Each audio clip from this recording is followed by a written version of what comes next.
Chris Demishi here for Throws Universe, joined by Matt Denny. Matt, how are you, mate? Good, mate. How are you? Not too bad at all. So, Lovely cold rainy day in Loughborough. yep. So I just want to start off by, you just mentioned Loughborough there.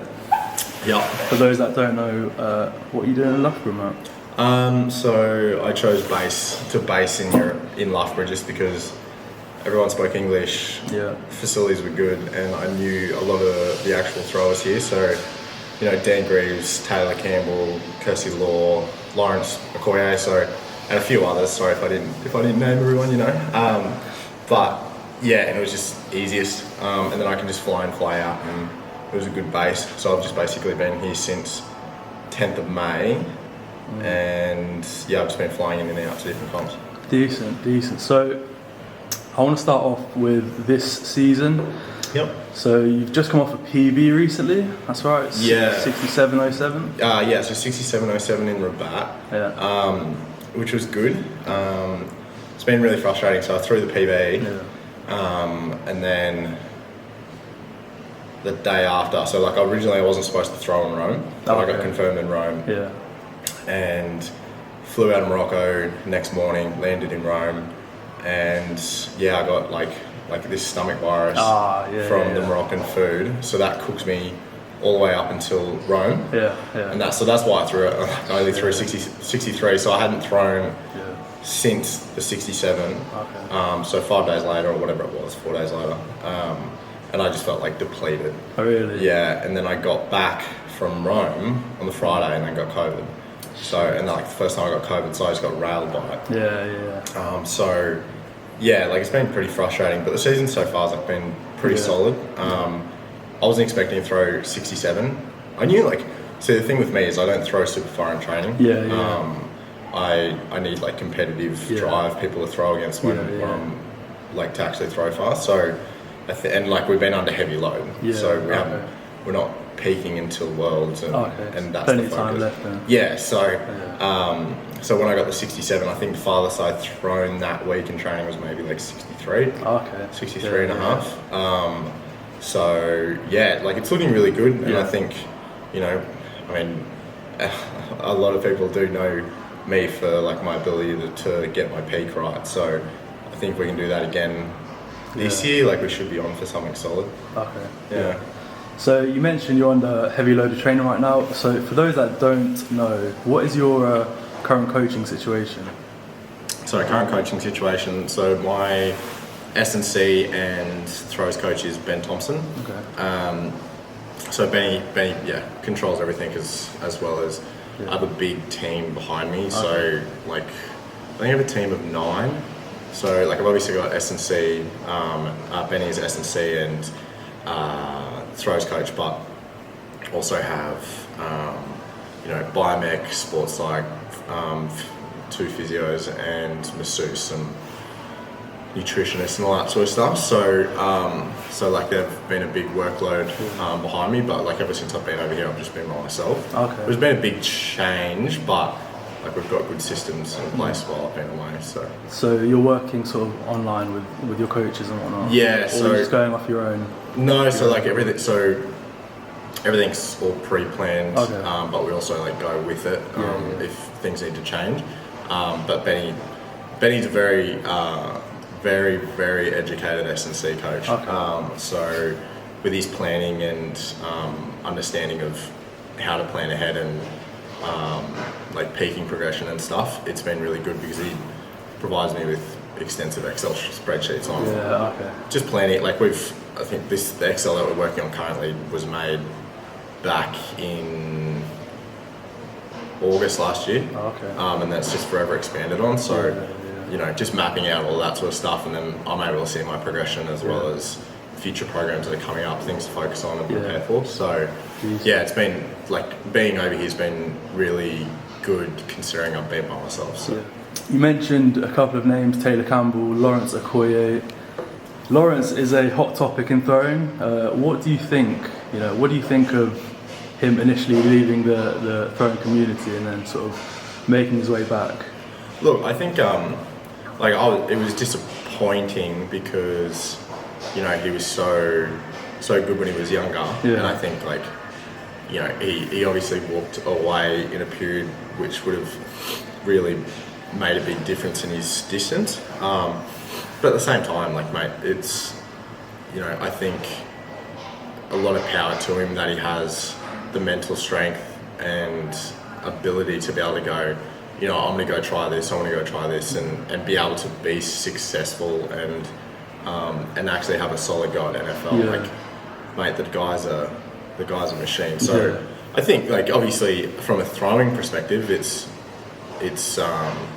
you know, it would have been interesting to see how far he would have thrown. But at the same time, like, he's still only 30, he's still got, you know, still got time. So, like, I'm glad he's back. Like, it's, you know, we have some good laughs and good sessions and stuff. So, but mate, he was a freak when he was younger. We were having a great laugh at Rome because Sam Mattis and I were, and Simon, we were all giving it to Lawrence. We were like, mate, how did you grip it like that and throw 68? Like, we're like, use your fingers. And he's like, no, man, like, I never gripped it like that. And I pulled up this photo from London 2012. And mate, he's full, like, white knuckling it. It was so funny. And he's like, okay, all right, yeah, I may have been knuckling it. So I mean, and it was crazy, like, how many reps and stuff he was doing, and like, hence the reason he had to shift his grip. He just got used to it, but he's changed it now. He has. Like, it's not as predominant, but it's not also, like, say myself or Simon or those guys who are like edge your fingertips kind of thing. So he's a good laugh though. I love talking with him. So obviously he went over to the NFL for a little while. If you were in that position, would you take the chance to go to the NFL? See, I'm going to change. I'll give you my situation on that, but also I was having a discussion with Brandon Stark, so our Australian high jumper. One of my best mates. Bryson DeChambeau just signed with Live Golf for $100 million, just to change from PGA Tour to Live Tour. Anyway, and like, Starkey and I are both really handy at golf, right? And I said, you know, so kind of similar position of what, say, Lawrence was in. It's like, would you go to a point where you go, you know what, I'm gonna have a crack? Because obviously, like, we're very, all of us are very athletically talented, like, especially being in a sport such as athletics. Like, your ability to pick up on all the things is quite solid. So, you know, and obviously us having a background in golf, we're like, would you run the chances of potentially, you know, being in the top 150 in the world for golf, which pays extremely well, compared to an athletic situation, right? In field events. And we tossed up. We still haven't really come to a decision. I think I might have, but like, now I'm just too far deep to do that. Like, I would feel like I've just wasted my time if I'm just going to go try again in something else. But for Lawrence's situation, I think that I think I may have done the same thing. I mean, there would have been I would assume, like, a solid financial incentive. Especially with, like, the way that throws is at the moment in the world with sponsorships and all that kind of thing. So that plus, you know, he'd already made an Olympics at a young age, and he had time. Like, if he wanted to, he could have gone like, oh yeah, I'll go try for 2 years and make some cash and play some good NFL and then come straight back. Like, it's only 2 years. So I think it would have, if I was in his position, I probably would have done the same thing. I would probably give it a go. So you mentioned that you're quite handy at golf. Is that something you played all your life? Or you picked that up? No, I started playing 2015. And like, I mean, I did, like, when I was younger, a little bit with dad and family, but I didn't start, like, really taking it decently serious until I was 2015. So what was I, like, 19? I was 18. And then started to play a lot, and then 2016 I played a lot, and I actually had to dial it back because it was affecting training. And then I had a break from it, and then 2017 I played some unbelievable golf, and then I like for myself, I'm not playing like Rory McIlroy anytime soon or Tiger, but and then had a break from it again, and then came back 2019, 2020 doing long drive stuff. Okay. And then got really competitive in long drive, and then that's what caused my injury at the end of 2020 with my rib, which like really affected my prep for Tokyo. Only like it left me with 3 months of prep to do that off having like 2 months off throwing and all that. So it's long drive especially is extremely similar to motor patterns for disc, especially through the delivery pattern. So it was really good overspeed work and all that sort of stuff as well. So.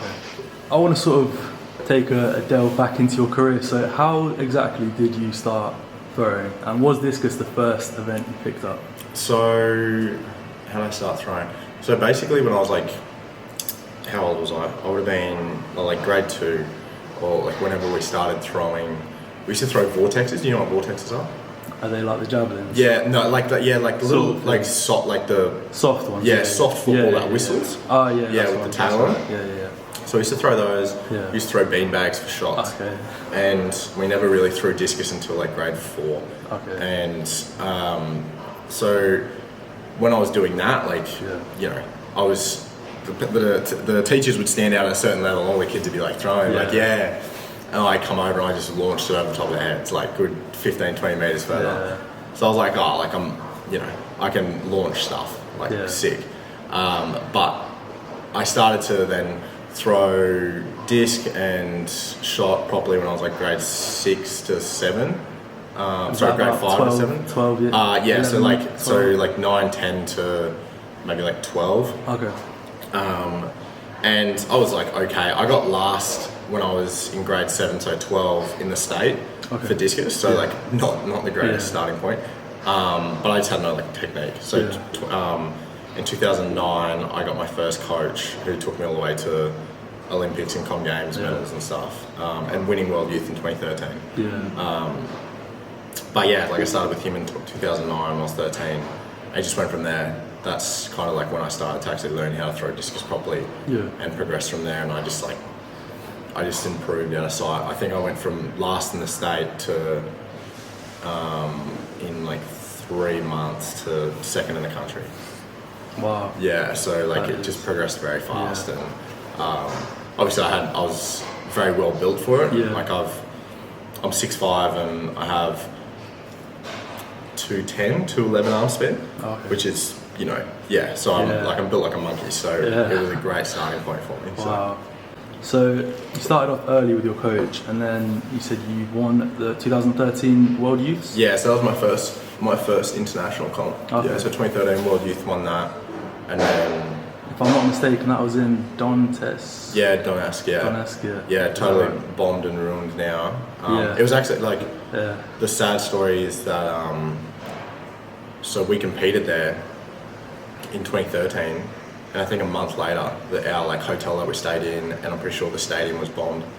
Really? So before the current conflict, like when there was already tension and stuff, that all got bombed and destroyed. So like that was within 6 weeks or something of us competing. So it was a interesting introduction to international lifestyle. Yeah. So after that, what happened for you in your sort of career? Did you have plans for the future? Plans of going pro? Or? Yeah, like see, the thing with me is that once I started throwing, and I fell in love with the understanding of the technique and like mastering craft, as well as the whole balancing act of being strong and athletic and just all the whole like being a thrower. Like there's not understanding how to be a thrower is very complex, and a lot of people don't understand that. But once I learned that, I was just like all in. I was like, I want to be the absolute best at this. It just kind of went from there. So 2013, I won men's the disc, and I was third in hammer, which no one had done. So I was doing hammer and disc at the time. I was still doing shot, like I qualified for shot for World Youth as well, but I was only allowed to do 2 events. And then did World Juniors, got 4th Fourth at Eugene, I stuffed up in the men's hammer. I should have been like a medalist prospect, but I stuffed that up. And then 2015 got silver at World University Games. 2016 through 65 as a 19-year-old with the 2K, and qualified for Olympics, so first Olympics ever. 2017 was a dog shit year. I just threw really bad and I got really fat and too strong. Like I was too motivated, and I didn't have my coach, and I didn't have the experience to handle that in loading and all that sort of stuff. Like I was doing 110 ton weeks plus, and I just went down. So then after that, I made a big change with like my team and support team, and lost 15 kilos, and then reloaded for Com Games 2018. Got silver in the hammer, fourth in discus, fourth the story of my life at the moment apparently. And then 2018 Continental Tour, Continental Cup. I think on that competition, whatever it was, I think I got. They had a weird format, didn't third or second or something, but like in the competition overall, I think I got fourth as well, which was sick. And then 2019 got sixth at World Champs. 2020 obviously off. 2021 Tokyo Olympics got fourth, 5 centimeters. Gotta love it. And then now we're here. So that's kind of my career so far. So I just want to go back because discus and hammer is not a very common. I was a psycho for doing it. How did you sort of decide to pick those two? Because you mentioned you were pretty solid at shot as well. Yeah, so the thing with shot was, so I didn't train for it. I used to do glide, and then once I started to get a real good understanding of disc, then I started doing shot, and I just like did shot occasionally. And then I would I'd maybe do one session a year before our national champs. And my national champs from the year before would qualify me for the next year. So I did nothing for it. But like my technique and my build and my strength from discus and hammer just transferred over. But yeah, I stopped throwing shot in so I did 2015. I finished with the 6K at like 1969. And then I finished. I threw the 7K, and it honestly wouldn't have made me want to kill myself. Like my hands couldn't handle it. It was it was disgusting. I just don't understand how those boys do it. And then I just focused on discus and hammer up until 2018. But yeah, it was kind of like that situation, like why limit yourself? Because obviously no one's done it hyper competitively, or like competitively at all on the world stage. And but I just like did it. I don't know how, but it was just I just got used to it, and because I was doing all three, both of them at the time, it was just like it was what it was, and I found that hammer really complemented my training just in general strength because of the loading and stuff that I had, especially through abdominal strength. But I don't know.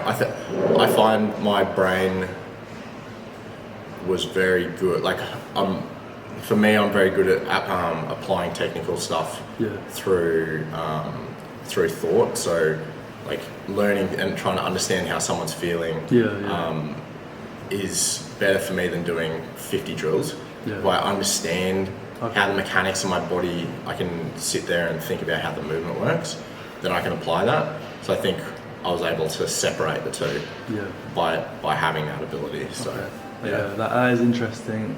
And you mentioned you focused on both until 2018. How was your 2018 season? How would you sum that season up?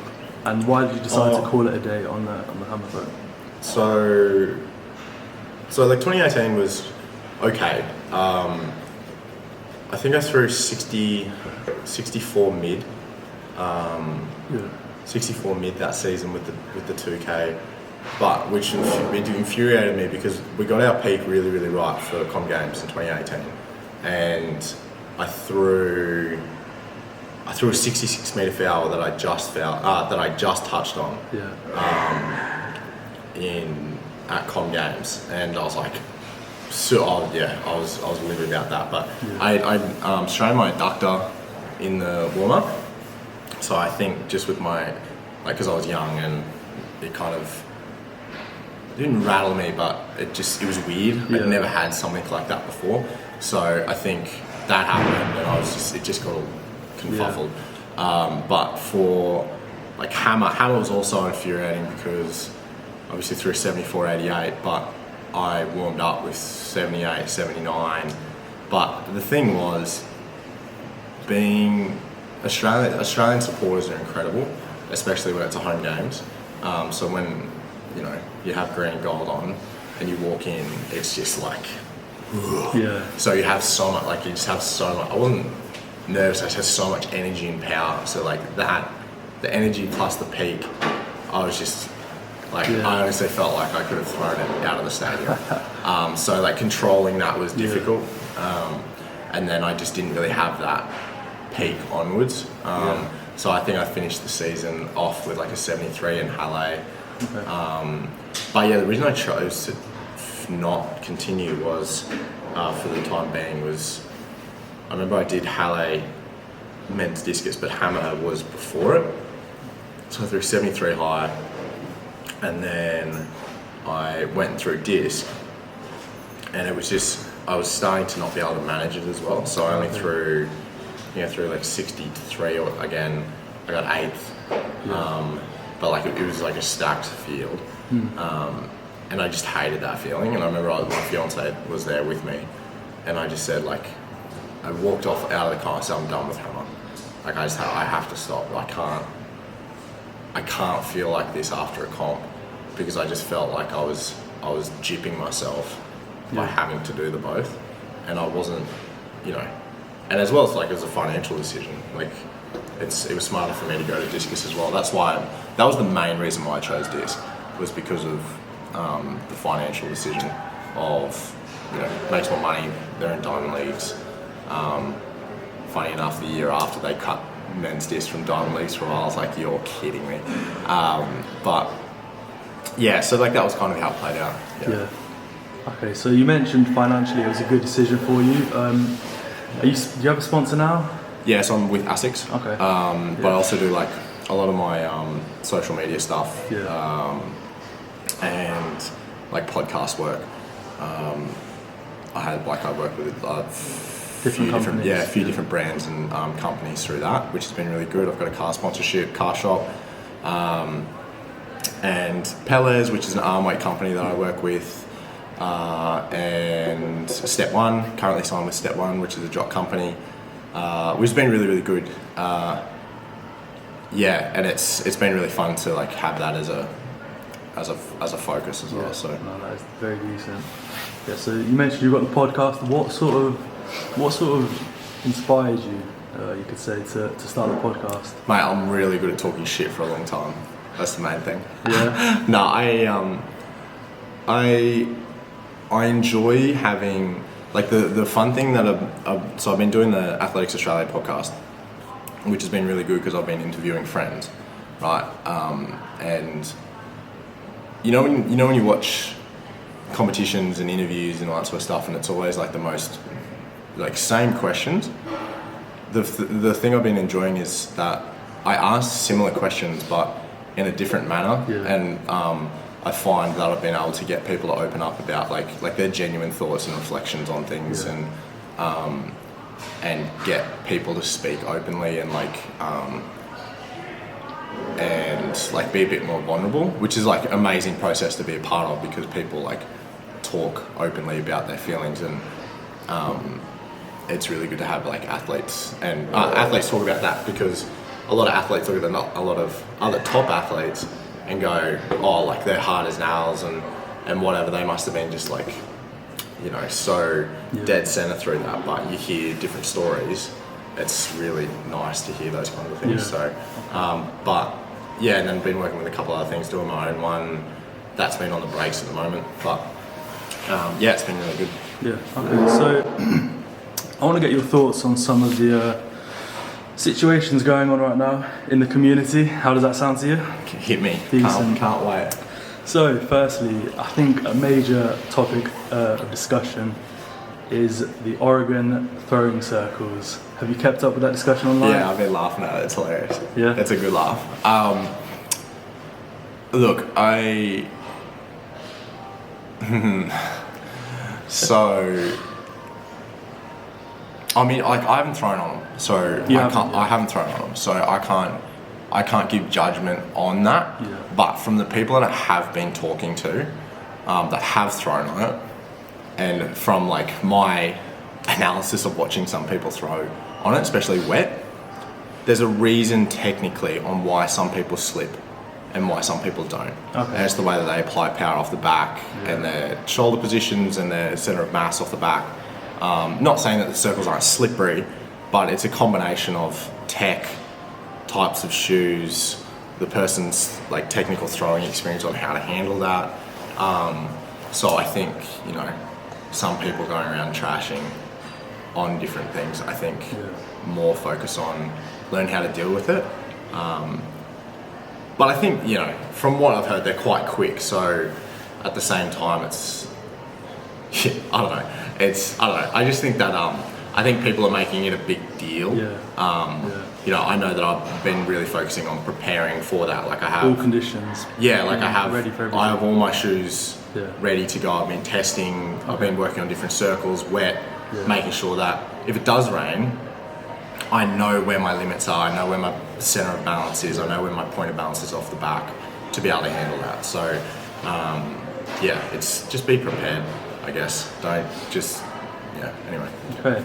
So, next topic I wanted to ask about was Nike have dropped two very prominent athletes in the last year, Anita Vladarchik and Tom Walsh. You know, multiple-time world champions each. What are your thoughts on that? Look, I think throws has been getting pretty just a bad rap lately, especially over the last few years, especially when it comes to sponsorship and awareness showing on TV and all that. And I think, you know, there's a lot of people like, oh, you know, throws doesn't get as many views, or you know, it's not shown as much, and that's why they're not getting the sponsorship. But I think that's, you know, that's back on the sport and the way that it's marketed, and there are a lot of people that I just feel like, you know, the way that it's marketed doesn't help people understand the event, and people that are talking on the event, not everyone, because I know like there's some guys that, especially on Diamond League and sometimes on Diamond League, that actually know their events and they know what's going on and what's happening within the throwing universe.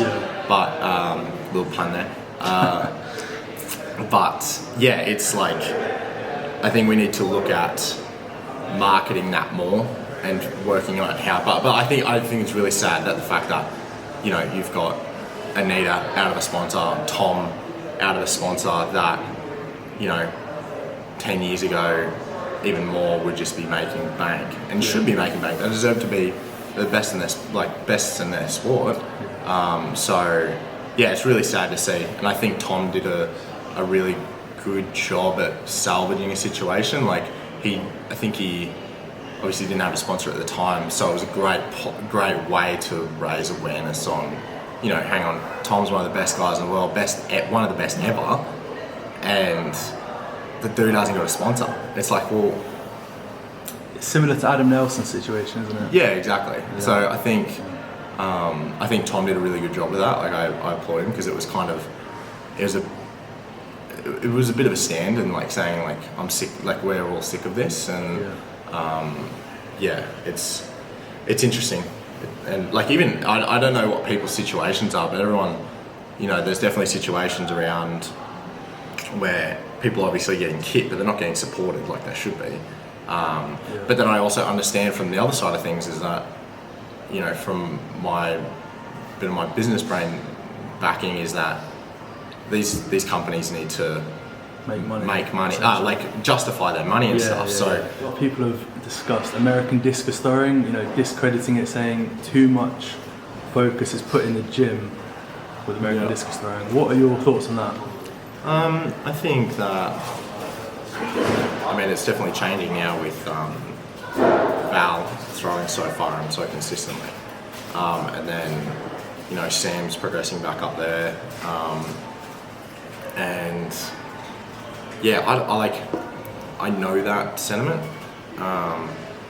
because that was one of the reasons I didn't go to US college, because I was, you know, worried about the progression with that and not having as much of a say in programming and whatnot. Did you have anywhere in mind to go for college in the US? There was discussions about UCLA and like a couple other different places. Yeah. Even I think I was speaking to New York as well, and which would have been sick. I do look back and think, oh, maybe. Really? Yeah, but no, I think they're learning their lesson. But at the same time, the US system has been so predominantly shot putters. That's, you know, and that's been, their training systems have been more dominant towards shot put training. So it's like, well, why wouldn't they focus on those kind of things that, you know, may not help their discus? Yeah. But you know, it works for some people, it works for some others. Like my training system compared to some Europeans, compared to Americans, is vastly different.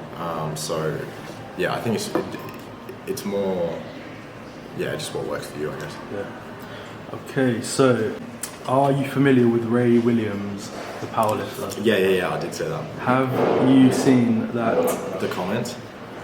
Yeah, he's been talking for about a year at the minute. He's been talking about making the 2024 Olympic team in the shot put. Yeah. What do you think of that? I think that yet again people need to stop like having a dig at people discussing their aspirations. Yeah. You know, I saw a lot of comments on people ripping Ray about, no, he should just, like, he's too strong and this, that and the other, and why, it's like, why are we putting a limit on this dude? The guy's like one of the strongest people ever, and yes, we understand that just because you're strong doesn't mean you're you know, going to be a good thrower or whatever, but like, who cares? Like, he's gonna bring so many people to the sport. Like, so say for example, even if he does start throwing, then he brings more awareness to being a thrower, and he brings a lot of powerlifters with him. Like, obviously, there's powerlifters that are in our sport that enjoy our sport anyway, but yeah, like, he brings a lot of people and a lot of eyes to the sport. So everyone needs to stop discouraging and actually start encouraging him, because it helps the sport. So whether he throws far or not doesn't matter. Like, it's just an interesting, you know, different thing coming into the sport. So yeah, I mean, I'd love to see him throw. Like, I've always thought, like, even, you know, there's a lot of big dudes, like strong dudes out there, and just seeing what would happen if you gave them some sort of technique, even off like a standing throw.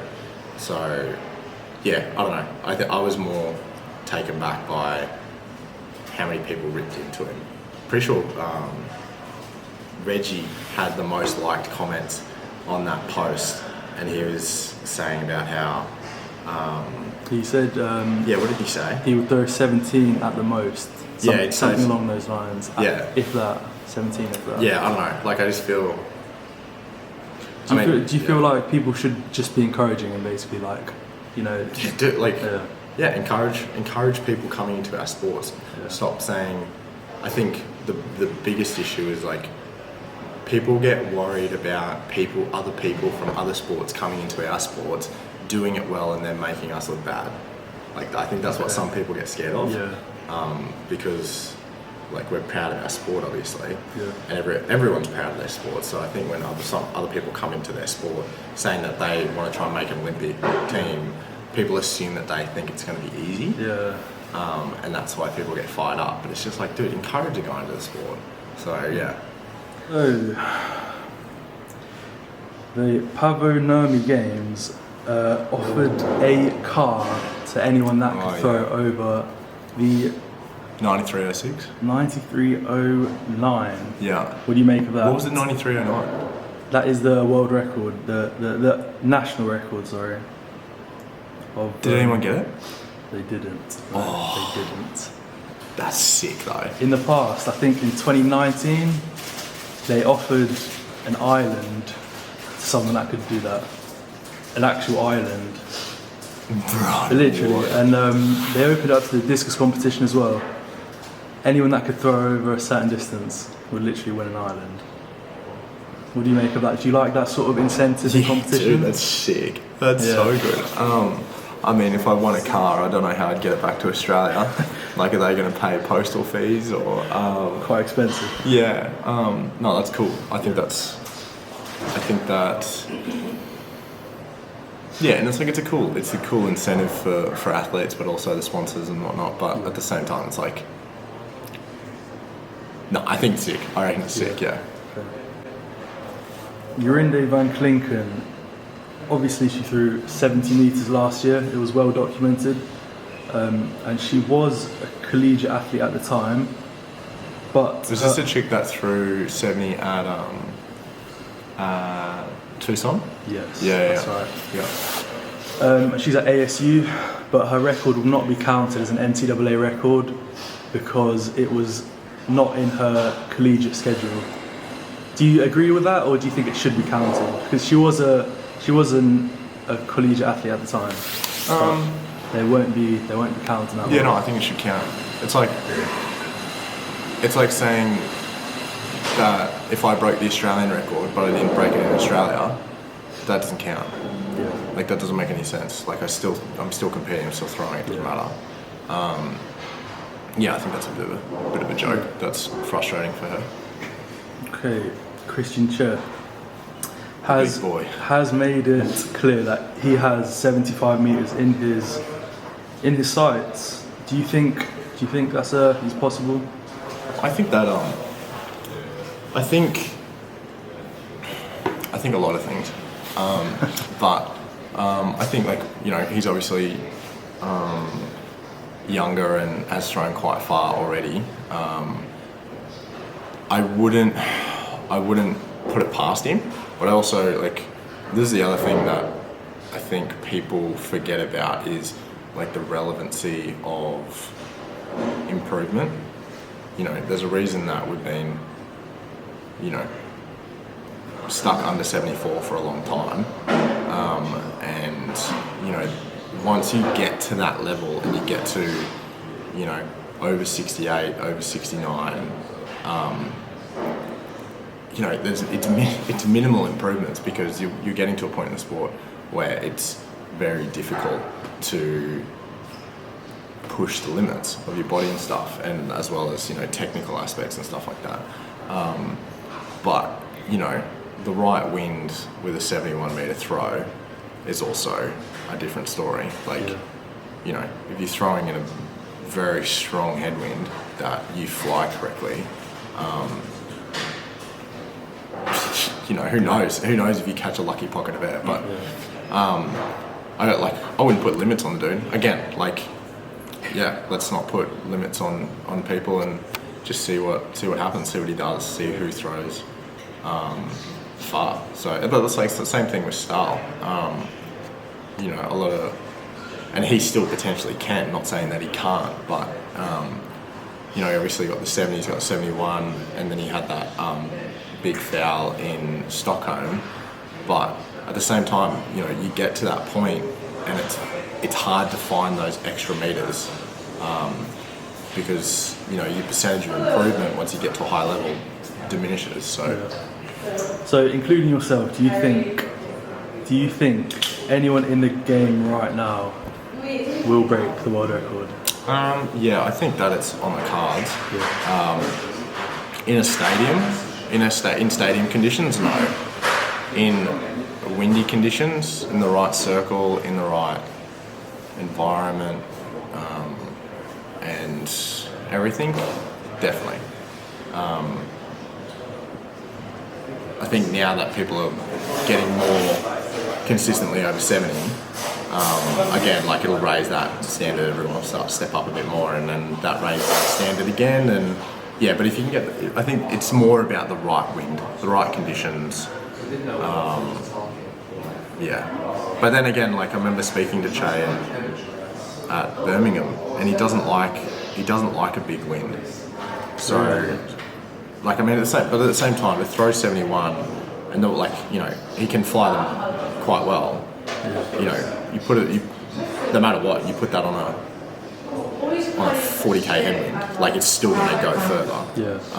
So yeah, I guess it's just the right throw in the right conditions.